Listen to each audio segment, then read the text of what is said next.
Hello, अस्सलाम वालेकुम। वालेकुम अस्सलाम रहमतुल्लाह।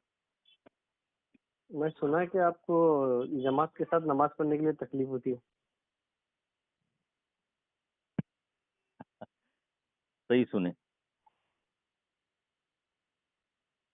क्यों? बहुत तकलीफ हो रही है आजकल। उसको वजह रहेंगे ना उसकी। है ना वजह। वजह है। और ये भी बात समझ लो कि अल्लाह का हुक्म है बोलकर जमात के साथ नमाज पढ़नी है। हम्म। और जिस बंदे को जिसकी काम में तकलीफ होती फिर भी वो अल्लाह की रजा के लिए करता है तो उसको ज्यादा सवाब है ना। बेशक। तकलीफ हो रही फिर भी अल्लाह की हम्म। रजा के लिए काम कर रहा है। ये बात तो मानते हैं ना। सही बात है। तकलीफ इसलिए हो रही कि हम लोग नमाज को जाते हैं। तो अच्छा मुझे ये बोलो तुम्हारा बच्चा कौन से स्कूल में डाले थे बच्चे को। एमआईटी कॉलेज में बच्चा है मेरा। स्कूल स्कूल अभी तो कॉलेज में है। स्कूल कौन से डाले हम्म। थे हाई स्कूल में। हाई स्कूल में, अपने सोशल हाई स्कूल में। बच्चा नहीं, सोशल में। ट्विंकल हाई स्कूल में था।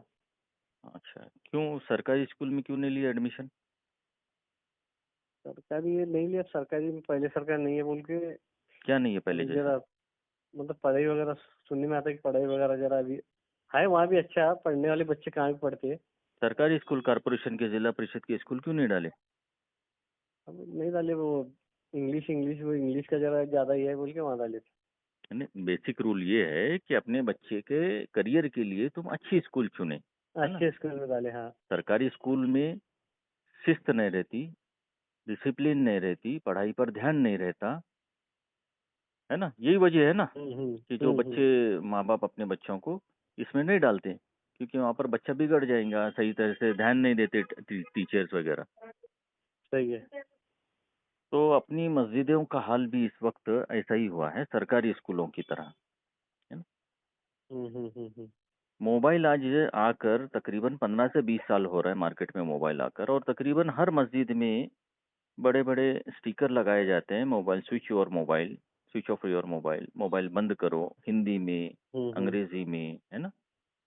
हम्म। कॉमन सेंस की बात है, इसके बावजूद भी लोगों को नमाजियों को बोला जाता है स्टिकर लगाकर मस्जिदों में कि अपना मोबाइल बंद करें। आज सही बात है। 15-20 साल हो रहे हैं नमाज चालू है, मस्जिद में हम जाते हैं कंसंट्रेशन करने के लिए, अल्लाह का जिक्र करने के लिए, ध्यान लगाकर। एक तो मुश्किल से ध्यान लगता है, सही है। उसके बावजूद भी कई लोगों के मोबाइल आज भी मस्जिदों में कंटिन्यू बजते रहते हैं। तकरीबन हर नमाज में किसी न किसी का मोबाइल बजते रहता है। सही है। इतना बोलने के बावजूद, इतने साल गुजरने के बावजूद भी लोगों की नमाजें खराब करते हैं ये लोग। छोटे बच्चे तो है नहीं कि जिसको बार बार, छोटे बच्चों को भी अगर 5 से 6 बार समझाए तो वो समझ जाता है। ये बड़े, सही है। अब क्या बोलूं, अभी मुंह को कंट्रोल कर कर बोल रहा हूँ ये बात। अभी भी मोबाइल बज रहा है। अभी परसों की बात है, नमाज शुरू हुई किरत के साथ, इमाम किरत कर रहे हैं, एक नमाजी का मोबाइल बज रहा है और अल्लाह का बंदा बंद करने को तैयार नहीं, कंटिन्यू बजता रहा मोबाइल। हम्म,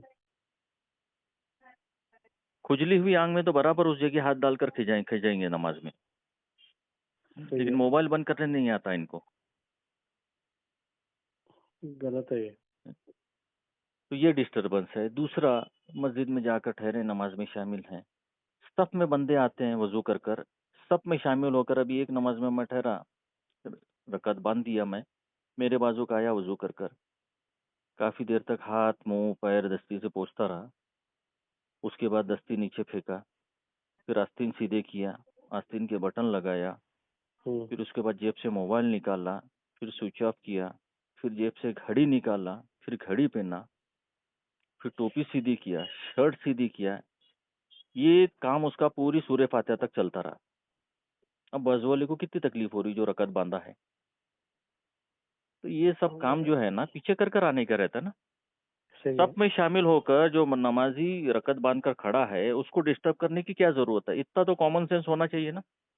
कई लोग आते हैं सब में शामिल होकर हाथ मुंह पैर पोंछते रहते हैं दस्ती से रुमाल से, फिर मोबाइल बंद करते हैं। शादी में ऐसा गलत। जाते हैं स्टेज पर आकर कपड़े पहनते हैं, कोट सूट फुल बिल, या घर से तैयार होकर आता है। ये बोलने की घर जरूरत से है। तैयार अरे घर यार, से तैयार होते हो। हाँ, तो नमाज जो है ना, नमाजी जब ठहरा है तो बाजी तुम जो करना है, तुम्हारा पोछा बिछा सब पीछे करो, नमाज में शामिल हो जाओ तो सुकून से खड़े रहो। सही है। और दूसरी बात, अब ये चीजों के बारे में, ये मस्जिद है भाई, दुनिया में जितनी भी ऑफिसेज में, दूसरी ऑफिसेज में तुम कितना ख्याल रखते हैं, मोबाइल स्विच ऑफ कर कर जाते हैं, साइलेंट कर कर जाते हैं, हॉस्पिटल में जाओ, हाँ, कहीं इंपॉर्टेंट मीटिंग तो चल रही, तो वहाँ बराबर है। यहाँ सीरियसनेस नहीं, मस्जिद में संजीदगी है ही नहीं लोगों में। अल्लाह के घर रह के। सबसे इम्पोर्टेंट जगह वो है पूरी दुनिया में जहाँ पर सही है। सीरियस होना चाहिए इंसान को, और वो संजीदगी आती नहीं। और ये संजीदगी के बारे में तुम्हारे जो टीचर है, यानी इमाम है, वो कभी इस बारे में गौर नहीं करते, मस्जिद के आदाब के बारे में। अभी एक नमाज में, अभी फर्ज नमाज हो गई थी मरकज में, मैं थोड़ा लेट हो गया तो नमाज पढ़ने गया, एक बेचारा बंदा आया और वैसे में उसको फोन आया। अब फोन आया तो बाहर जाना चाहिए उसको, 5-6 लोग नमाज पढ़ रहे हैं, सुन्नतें पढ़ रहे हैं, दूसरे लोग अपनी कज़ा नमाज पढ़ रहे हैं, देर से आने की वजह से फर्ज नमाज अदा कर रहे हैं। अभी नमाज ठहर कर जोर जोर से बातें करने लगा, अरे मैं मरकज में हूँ, नमाज के लिए आया हूँ, तू कहा? ऐसा? ठीक है, आ तो फिर मरकज पास, एक 10 मिनट में फ्री होता हूँ मैं, चाय पीएंगे फिर। अरे बात बाहर कर करा तू, यहाँ आकर गंदा करने की क्या जरूरत है तेरे को, दूसरों की नमाजें डिस्टर्ब करने की? सही है। और बिल्कुल सही है आपकी बात। कोरोना चला गया, अभी भी मस्जिद 4-4 इंच 5-5 इंच का गैप रखकर खड़े रहते हैं, दो नमाजियों को बीच में। हालांकि ये हदीस हर आलिम के पढ़ाई में गुजर चुकी है, सही मुस्लिम की हदीस है 979, 979। अल्लाह के रसूल 979। हाँ, अल्लाह के रसूल सल्लल्लाहु सफ़ों को दुरुस्त करने का बहुत एहतमाम करते थे, नमाज से पहले सफ़े दुरुस्त करने के लिए। पढ़ो उसमें क्या है, देखो, दो नमाजियों के बीच में गैप है, आते सीधा ठहरते हैं, गैप रखते, चिपक कर ठहरते नहीं, कंधे से कंधा। उसकी वजह बता अल्लाह के रसूल, ये जो आज फिक्र है ना, हर हर आदमी चाहता है कि उम्मत में इख्तिलाफ न हो, सब एक प्लेटफॉर्म पर आ जाएं। तो ये एक प्लेटफॉर्म पर क्यों नहीं आ रहे, और एक प्लेटफॉर्म पर आने के लिए उसकी रीजन क्या है, ये हदीस में मौजूद है, चेक करो। इंशाल्लाह। गैप रखते हैं 4-4 5-5 इंच, और न इमाम को फिक्र है, न ट्रस्टियों को फिक्र है मस्जिद के एहतमाम के बारे में।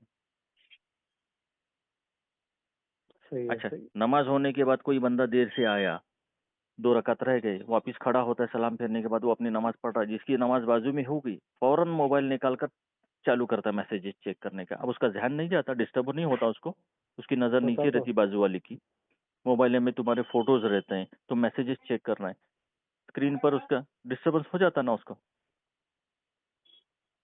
सही है। सही है। बिल्कुल सही बात है। ये ऐसी बेवकूफ़ी करते हैं। अच्छा, एक अभी परसों एक बंदा और, नमाज हुई, बाहर जाते वक्त हम्म उसका फोन आया तो हम्म हम्म। अब जा रहा है बंदा, बाहर जाकर बात करना। हाँ, मस्जिद में ठहरा, 3 से 4 मिनट बात करा धंधे की, अरे वो गाड़ी है क्या, अरे वो गाड़ी भरी ली है ना तेरी, हाँ ठीक है, वो भरी गाड़ी निकाल, दूसरी गाड़ी में माल भर, सब धंधा यहाँ करा, फिर बाद में बाहर गया जी चप्पल पहनकर। अरे जब फोन आया ना, जा भाई बाहर जा, बात कर, कौन मना कर रहा है, नमाज हो गई ना तेरी, जा ना। और यहाँ बैठने की क्या जरूरत है दूसरे की नमाज डिस्टर्ब करने के लिए? बताओ बड़ा। एक बार, 2 बार, 10-10 बार, कितनी बार ये बेवकूफ़ी करेंगे? कितना मतलब कितने सीरियस हैं ये मामले में, समझो तो तकलीफ नहीं होंगी। जो बंदा संजीदगी से आता है अल्लाह की इबादत के लिए, उसको जब ऐसे आजू बाजू सब ये मिल रहे हैं नमूने, तो उसको तकलीफ नहीं होंगी? आराम से तकलीफ होती। यही बात है। और अल्लाह का हुक्म है, इसलिए नमाज मस्जिद में जाना है, जमात के साथ नमाज अदा करनी है। अब ये नमाज, एक तो वो है जो नमाज में शामिल, नमाज का एहतमाम करते हैं, और एक वो है जो नमाज नहीं पढ़ते, और एक ये है जो आते तो मस्जिद में, लेकिन जो संजीदा लोग हैं उनकी नमाजें डिस्टर्ब करते हैं। बेवकूफ़ी करते। सही है। सही। रिकॉर्डिंग है ना तुम्हारे मोबाइल में, कंटिन्यू चालू रहती है, भेजो ये व्हाट्सएप मैं पर। ताकि जो लोग भी ये गलती नहीं, कर मैं रहे नहीं हैं, करेगी। नहीं जो लोग भी ये गलती कर रहे हैं तो कम से कम जिसका ध्यान नहीं गया, जो गाफिल है, जिसके हाथ से गलती हो रही लेकिन ध्यान नहीं गया, तो उसका ध्यान तो जाएगा सुनकर, आगे से वो बंदा तो कम से कम सुधरेगा।